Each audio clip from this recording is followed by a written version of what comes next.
इक़्तिदार संभाले अभी इन्हें सिर्फ 10 माह हुए हैं, मगर चैलेंजेस की कोई कमी नहीं। जहां अंदरूनी मुल्क सेहत आमा की इस्लाहात के मुखालिफिन अपनी मुहिम जारी रखे हुए हैं और मईशत की बहाली की राह में 10.2% का हिस्सा अबूर करती बेरोजगारी रुकावटें डाल रही है, वहाँ पाक अफगान खित्ते में लड़ी जाने वाली जंग से मुताल्लिक मुमकिना फैसले भी वाशिंगटन के पावर कॉरिडोर्स में बहस का मौजू बने हुए हैं। मगर इन दिनों अमरीका में ग्वांटानामो के कैदियों की किस्मत का फैसला एक बार फिर बहस का मौजू बन गया है, जिसे बराक ओबामा इस साल मई में बुश दौर का मैस करार दे चुके हैं। We're cleaning up something that is quite simply a mess. सदर ओबामा इस वक्त एशिया को अमेरिका के साथ मिलकर चलने की तरगीब दे रहे हैं और यहाँ वाशिंगटन में इनके अटॉर्नी जनरल ने 11 सितंबर के हमलों के 5 मुल्जिमान के मुकदमे न्यूयॉर्क में चलाने का ऐलान कर दिया है। मुझे उम्मीद है कि 11 सितंबर के मुल्जिमान के लिए मौत की सजा तजवीज़ की जाएगी। अमरीकी अटॉर्नी जनरल कहते हैं कि उन्होंने महकमा दिफा को यमन में सन 2000 में अमरीकी जंगी जहाज USS कोल में धमाकों के इल्ज़ाम में कैद 5 मुल्जिमान पर फौजी अदालत में मुकदमा चलाने की हिदायत की है। ये 10 के 10 मुल्जिमान इस वक्त ग्वांटानामो में कैद 200 से ज़ायद अफराद में शामिल हैं, जिनके मुकदमात अब तक अमरीकी निज़ाम इंसाफ के कटहरे में नहीं लाए जा सके।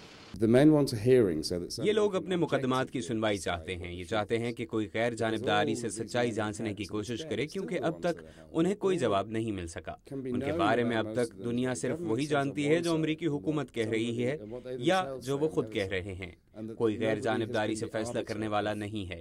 ये काम सिर्फ अदालत कर सकती है। ये है एंडी वर्थिंगटन, एक बरतानवी सहाफ़ी जो ग्वांटानामो के कैदियों के मुकदमात इंसाफ की अदालतों तक पहुंचाने के लिए सरगर्म है।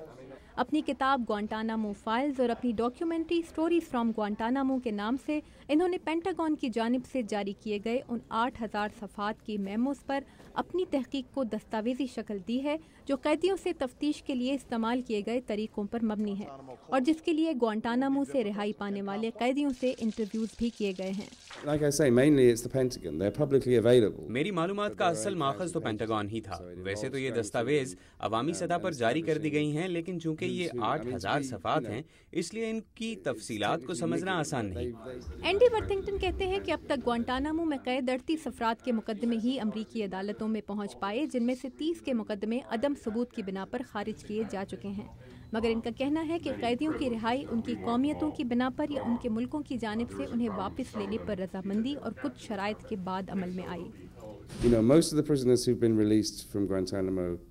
ग्वांटानामो से आज़ादी पाने वाले ज़्यादातर कैदी सियासी बुनियाद पर आज़ाद किए गए। या तो वो बरतानवी थे और बरतानिया की हुकूमत ने कहा कि हम इन्हें वापस लेने को तैयार हैं, या कुछ इसलिए रहा हुए कि उन्हें ग्वांटानामो में ही ट्रिब्यूनल के सामने पेश किया गया था।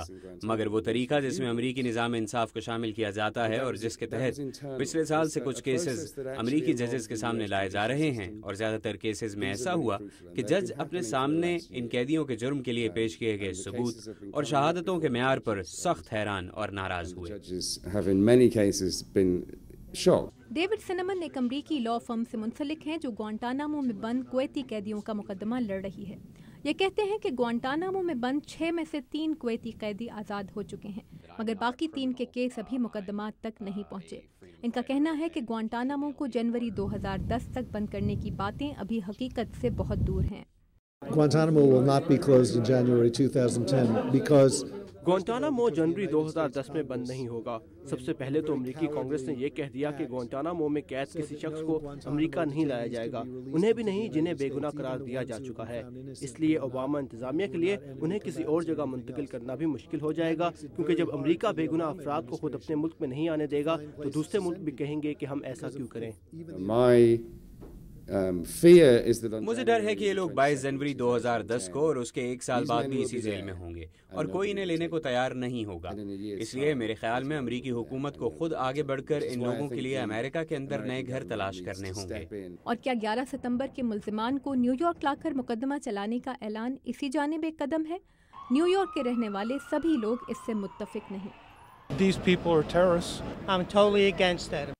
और क्या इन कैदियों की अगली मंजिल शिकागो से 220 किलोमीटर दूर दरियाए मिसिसिपी के करीब वाक़े इंतहाई सिक्योरिटी वाली तकरीबन खाली जेल थॉमसन करेक्शनल फैसिलिटी हो सकती है? रियासत इलिनॉय के डेमोक्रेटिक गवर्नर ग्वांटानामो के 240 कैदियों को अपनी रियासत की जेल में मुंतकिल करने की हिमायत कर रहे हैं, کیونکہ اس سے کئی ملین ڈالر کی امداد اور کم از کم 3,000 نئی ملازمتیں پیدا ہوں گی، مگر اس تجویز کے مخالفین کی یہاں بھی کوئی کمی نہیں۔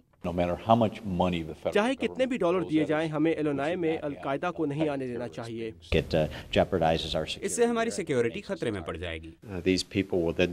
یہ لوگ تو جیل میں بھی دوسروں کو جہاد پر آمادہ کرنے کی کوشش کریں گے۔ بعض تجزیہ کاروں کا یہ بھی کہنا ہے کہ 11 ستمبر کے ملزمان کا مقدمہ امریکی عدالت تک پہنچنے میں ابھی مزید 2 سال لگ سکتے ہیں، اور اگر یہ مقدمہ 2012 تک طول کھینچ گیا تو امریکہ کے اگلے صدارتی انتخابی نتائج پر اثر انداز بھی ہو سکتا ہے۔ تابندہ نعیم، اردو VOA، واشنگٹن۔